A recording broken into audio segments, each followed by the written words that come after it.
folks. Welcome to TravyJsSpace here on YouTube. And welcome back to another fabulous episode of Let's Talk, where we play no games, no distractions, which means no problems. Nothing going on here but some talk, some gobble. That's all we do here at Let's Talk. We gobble gobble. So come and gobble gobble with me for a little bit here. We're going to be talking about some exciting things today. Well, we usually only pick one topic. So one exciting thing today. This episode, the topic for today was actually chosen by a viewer, and I'm so happy that she chose this topic. I hadn't thought about even getting into this as an episode, and I know she loves reading and writing and everything to do with literature, and so it only made sense that she suggested it. And as someone else who really enjoys reading and can get pretty passionate about getting into a good book or a series, I was pretty pleasantly surprised by this suggestion. So yes, today's topic is going to be top 5 well, hold on, 1 2 3 4 5 6 okay, top 7 favorite books or novels, series. We're going to be talking about that, and that topic was suggested by my friend, my Clue Crew expert for Nancy Drew, and just overall biggest fan and supporter. Mwah, love you to pieces. Red Wolf, the only Red Wolf Instagram, check her out. And yes, so thank you so much, only Red Wolf. I am very excited to get into this. You are brilliant. And thinking about the things I should be thinking of, you're like the left part to my brain where I use the right, I can't remember which is which, but you know what I mean. When the left foot drops, you're already focused on the right foot. So what would I do without you? Essentially. So let's jump into it. I'm very excited. So I decided to actually pull out a few books. I kind of wanted to start by saying that my favorite genre of book is usually mysteries, but I am a big, huge nut when it comes to historical fiction. Historical nonfiction is more my cup of tea. I love to get into a lot of facts about history. Usually any time between like the 15th century up until the 20th century. All of those time periods in between I'm obsessed with and deeply passionate about. Being an old soul, it's kind of nice because when you get to pick up a book from a different time and it has the proper language and narrative and stuff, it takes you back there, and there's a part of your soul and your brain that just kind of, your consciousness really, that activates, I find anyways, that part of time again, and you're reliving it. It just feels normal, it feels right, feels comfortable and cozy, and you really don't want to put the book down because you're in another time, another space. It's kind of like time traveling. It's pretty neat. We're basically reading off a dead piece of tree skin and hallucinating into another world that's causing us positive emotions. Neato, huh? The power of reading. I'm really deep into that. I love that. But to start, of course, come on. I can't not start with this. Nancy Drew. My favorite series, of course, is Nancy Drew. And right now I do have in my bookshelf, I've got the first, I think 30 Nancy Drew. Yeah, about the first 30. So that's 3 box sets that you can get on Amazon. I got them like a year ago, and I was just slacking a lot with my reading. So I'm catching up now and making headway through them. Like I try to read a chapter or 2 each morning waiting for my breakfast to cook. And then when I eat breakfast, I usually watch whatever show I'm into, a couple episodes, and then I start my day. This one's actually really good. I'm on number 17 in the Mystery series, Mystery of the Brass Bound Trunk. And it's real good so far. They're on a ship, and Nancy's got the wrong luggage, but there's someone else on board with the same initials and the same trunk and everything else. So I don't want to ruin too much, but I'm about almost halfway through. Love, love, love it so much. I look forward to reading Nancy every morning. So yeah, of course, I just love all things Nancy Drew.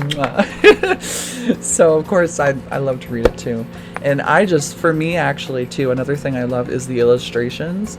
I know they've changed over the years. There's alternative versions. There's all kinds of different, which again is just another reason to love it. It's so niche-y. There's so many facts. There's so many hidden secrets and cool little did you know kind of facts going on with Nancy Drew. So yeah, I definitely recommend Nancy Drew. Absolutely, the whole series. Start from number 1 and work your way up. So another one, getting into the historical genre. This is more historical nonfiction, so real stuff. It's not a story or anything. It's not like taking a first-person perspective at a certain time. It's Victorian etiquette, manners, and customs. I read this. I'm actually not sure if I finished this. Sorry, I look like I'm a little blurry here. Hello. Okay. I'm okay now. Yoo-hoo. Okay, that's good. Why does it like to do that? Hello. Or is that just me? Do I look crystal clear, or could I be crystal clearer? Okay, there we go. Yeah, so Victoria... I'm going to start doing this, making it full screen so I can keep an eye out. Yeah, so Victorian etiquette, manners, and customs. This is a pretty interesting book if you are into, again, like history and different etiquette. Etiquette, yeah, for sure. But if you really want to get into the nitty-gritty of the Victorian times, this book is incredible. It really tells you and teaches you about, things they would do, the way they would write out certain letters and stuff. A lot about card games and a routine in the mornings and stuff like that. What was considered proper and maybe not so proper and things like that, manners, and it's just incredible. I find it fascinating, and being an old soul, it's just almost like you're clicking back into that, and there's so many parts of it you kind of want to bring back to once you put the book down and go back to your modern day life that you kind of want to bring with you and kind of make a thing again. So yeah, that book, really good. I definitely recommend it if you are a fan of the Victorian era and are looking for kind of insight as to how the Victorians behaved and things of that nature, how they conducted themselves in their daily lives. Really powerful read, I found anyways. And going right along with that, with the Victorian era and historical nonfiction, we have another one called How to Be Victorian. Now this one's by Ruth Goodman. I should be saying what each one's by. We all know Nancy Drew books are by Carolyn Keene. But Victorian Etiquette, that's by C. Klein. Oops, I'm covering it. C. Klein. So check that out. So yeah, Ruth Goodman, I love her. Ruth Goodman is a historian that I just absolutely love. She did a document, kind of like a docu-series called Victorian Farm. Or no, was she the one who did... See, now I'm forgetting. I can't remember if there was a documentary I watched, a docu-series called Victorian Pharmacy. That's what I'm thinking of. Where they actually went back and did things the Victorian way, dressed Victorian, and they had some sick people come in and they would demonstrate how they would make the remedy or decide what kind of remedy to make. And oh, it's so fascinating, and it just gives me like goosebumps and comforting, warm feelings. Again, old soul, connecting with my past life. It just, it's like a meditation moment, or yeah. Anyways, so this is by Ruth Goodman. She's a great author. How to Be Victorian. So this is kind of like Victorian etiquette, except it does take it a step further. I don't think I finished this book actually. Yeah, there's my bookmark. But I remember from what I read, it was showing a lot of, you know, like how to get up in the morning, what the routine would be in the morning, kind of more in detail with like the heavy extent of what it would take just to kind of wash your face, or in the order of things you would do things, like giving yourself maybe a quick sponge bath, what you would put on first, every piece of clothing, what it's called, like it gets right down to the nitty gritty. And then takes you out into the day of Victorian, you know, middle class, lower class, higher class individual, and then talks about how they would get to and from a certain place, when they should be home, or when they would be home.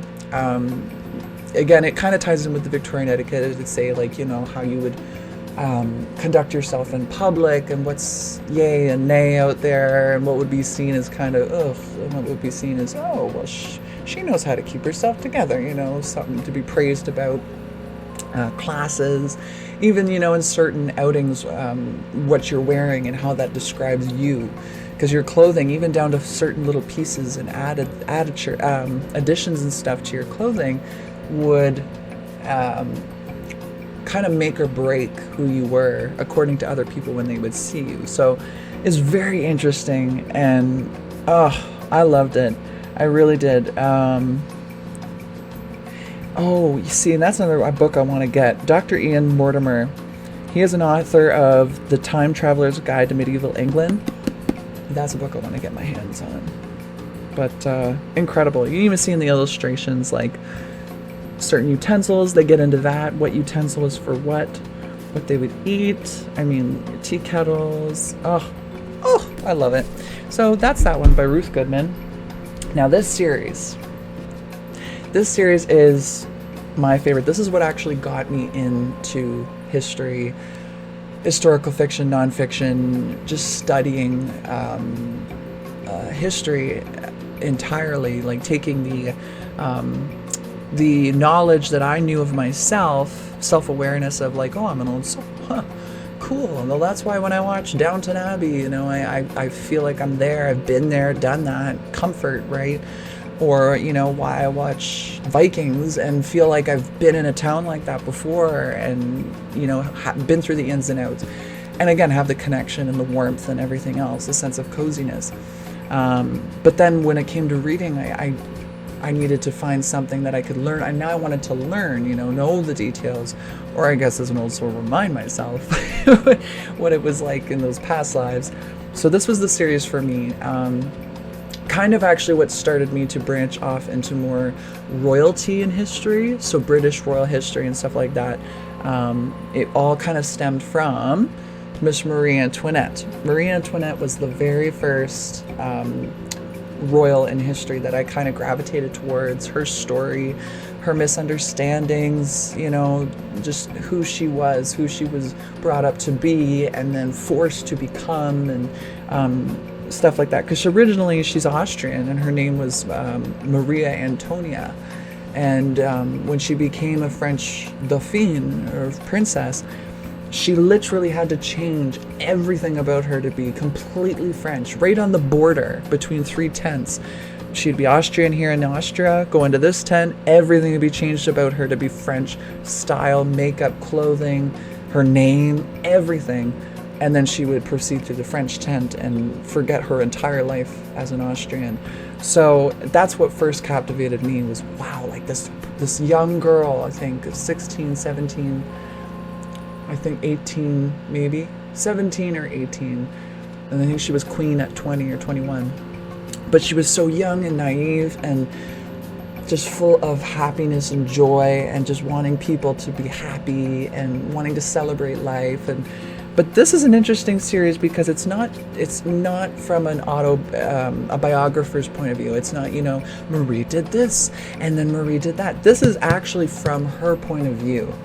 So they take all the historical knowledge of Marie Antoinette's life. They broke it down into three parts of her life.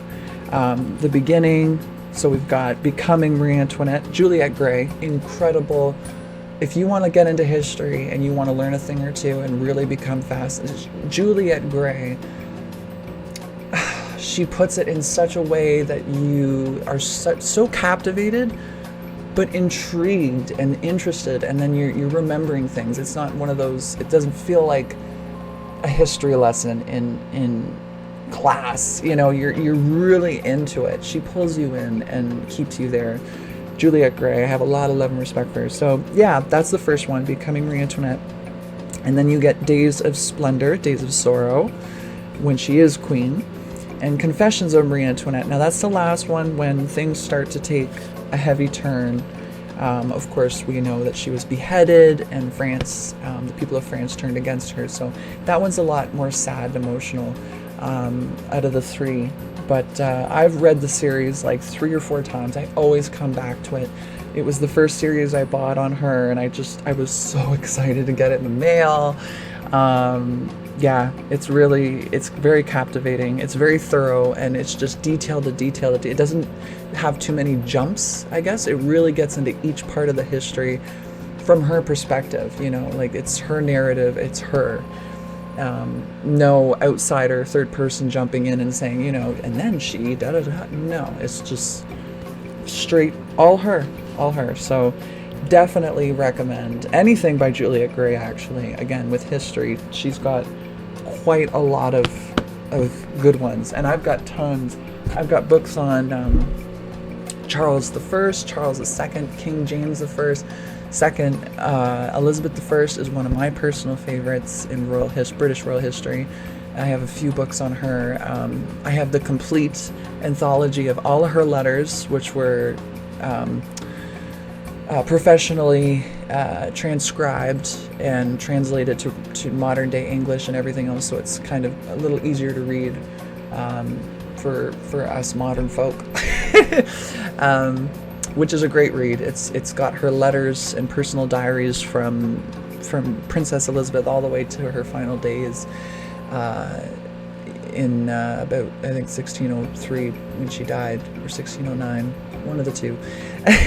But yeah, it's just captivating. I love Elizabeth I. Okay, actually I was going to say too, and the movies, Elizabeth with Cate Blanchett, and then Elizabeth II, The Golden Age.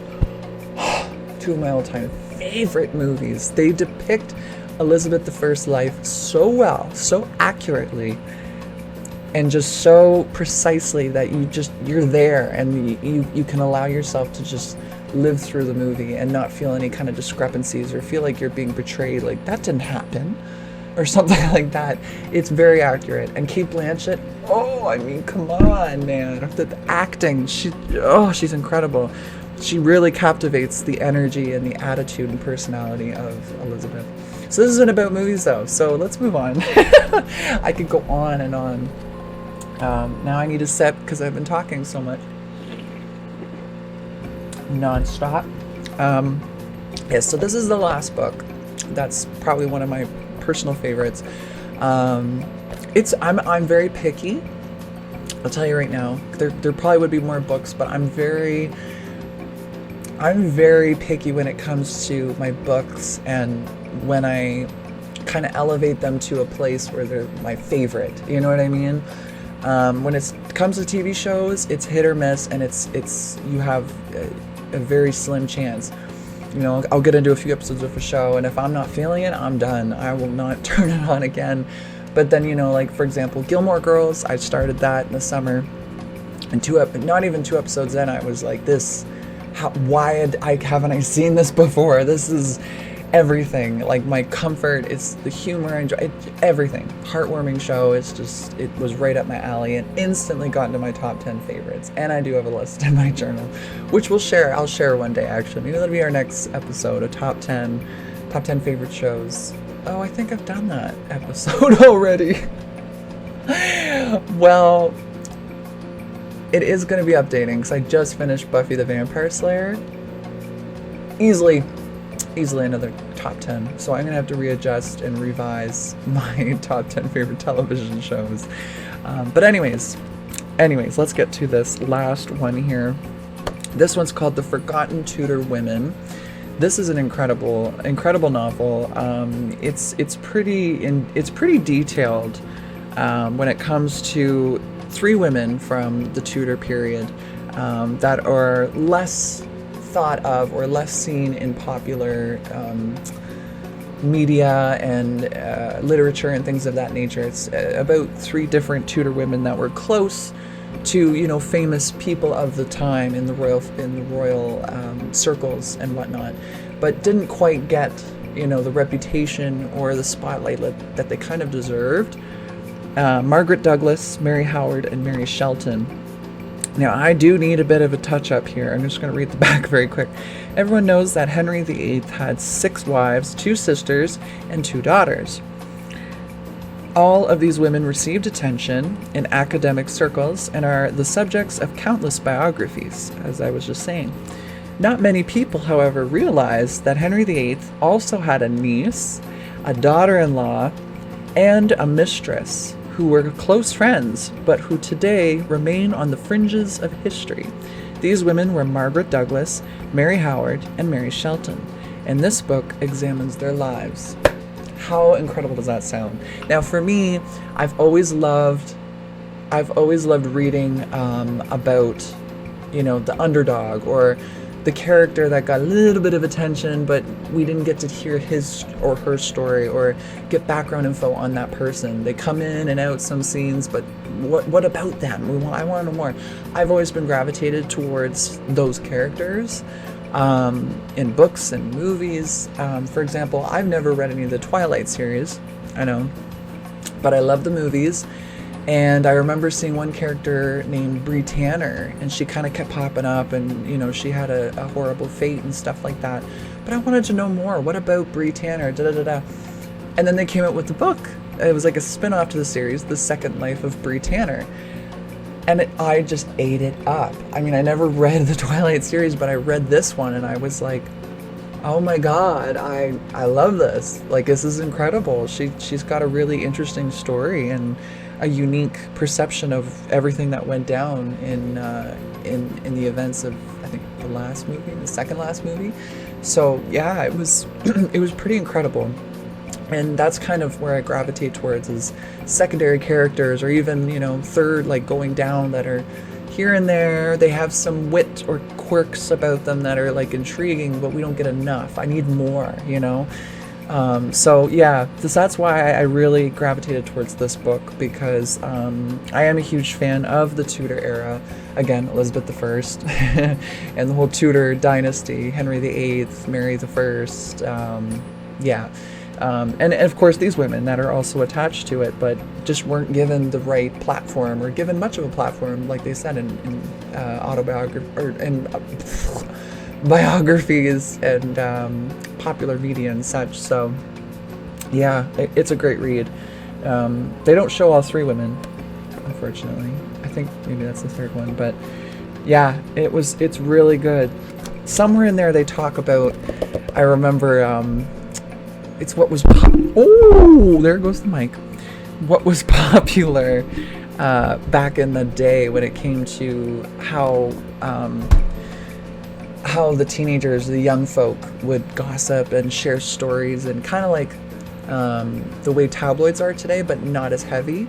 So there would be a certain kind of text that would go around or be copied and stuff, and the who's who of, you know, the top tiered kind of class of youngsters would kind of get their hands on this and read certain rumors, or, you know, see who spoke about what and who was it that wrote it. And there was just a lot of scandal in this kind of piece of literature that would kind of get passed around, and I'm not sure if copied, or I think there was probably copied, because a lot of kids during that time would read it. But I think one of those women got somehow involved, and one of her stories, or a friend of hers stories, got exploited through this codex, or this manifesto, or manuscript, or whatever you want to call it.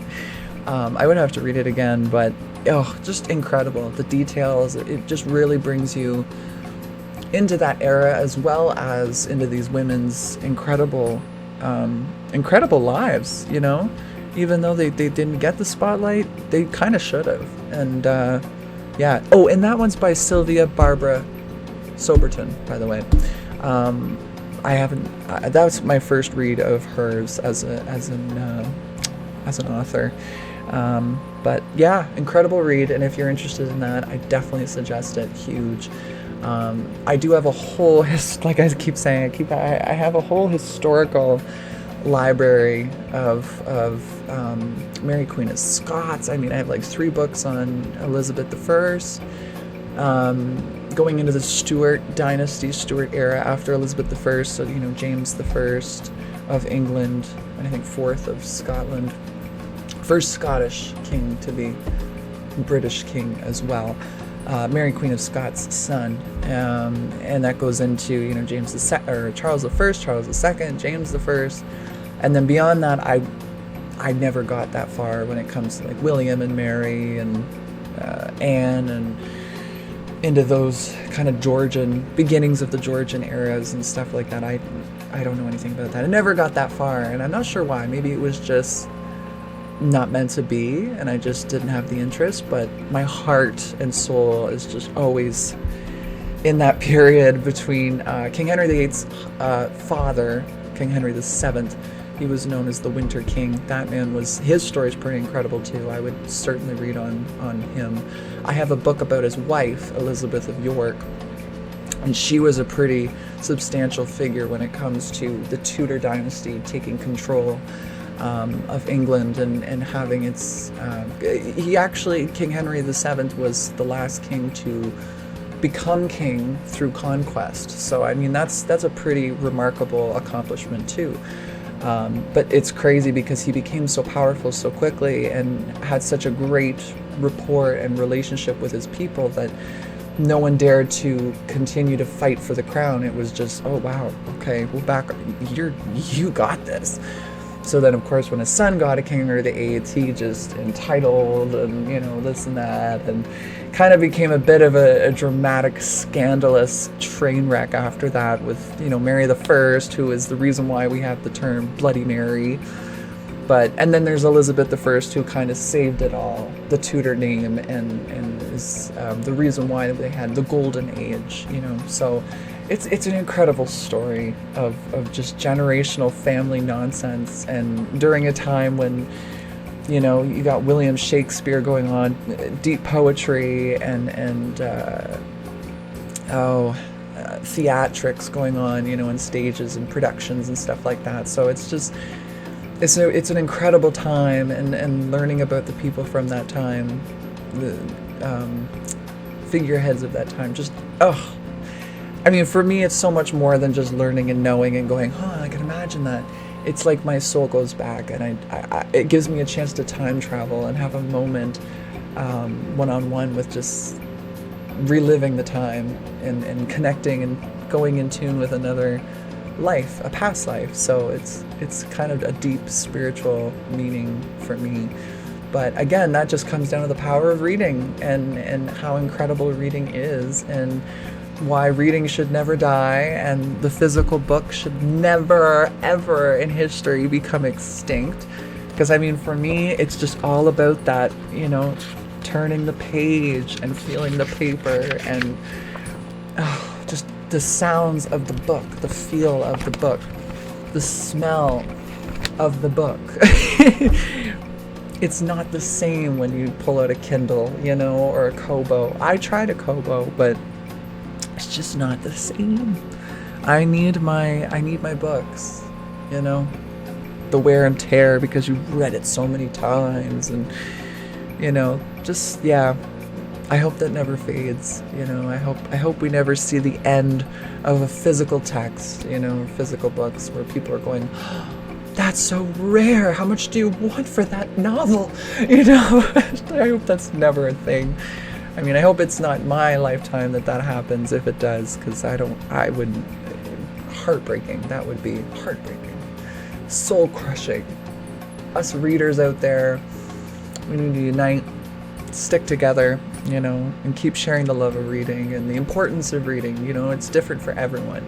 Reading is an experience that is unique to each and every reader, and their preferences and everything else that goes along with digging into a good novel and getting lost in it, So I just think it's a beautiful thing.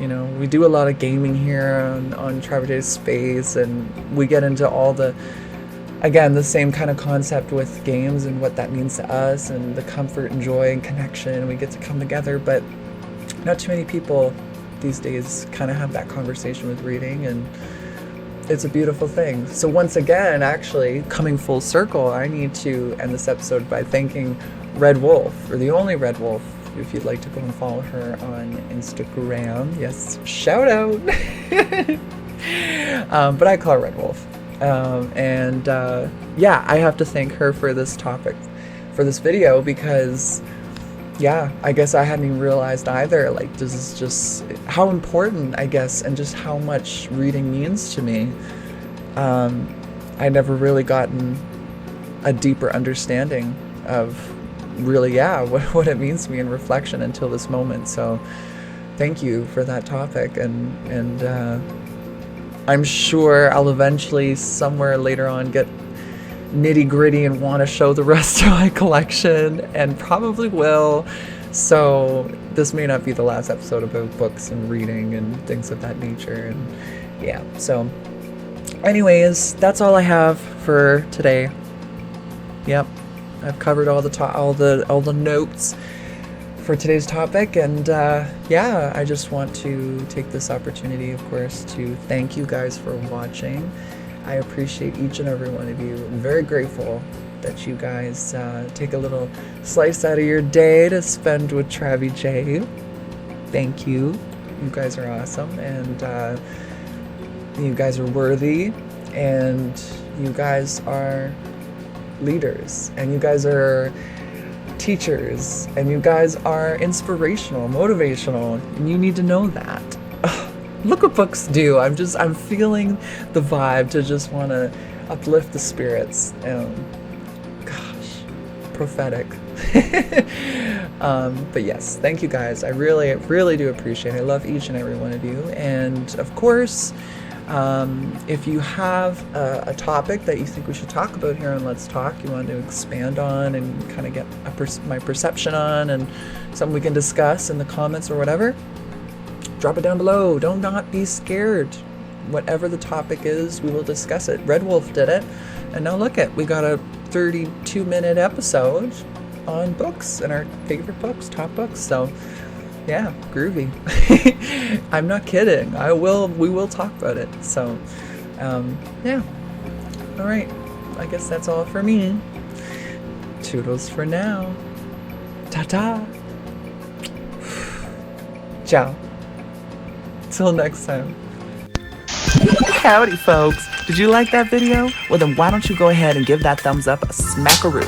Don't want to miss out on the next episode? Give the subscribe button some love, and make sure to turn your notifications on. That way I can give you a bell ring, let you know dinner is served. Still need more to chew on? Take a bite of my new YouTube Instagram account at TravyJsSpace to keep up to date with the channel's inner workings and news of upcoming projects and episodes.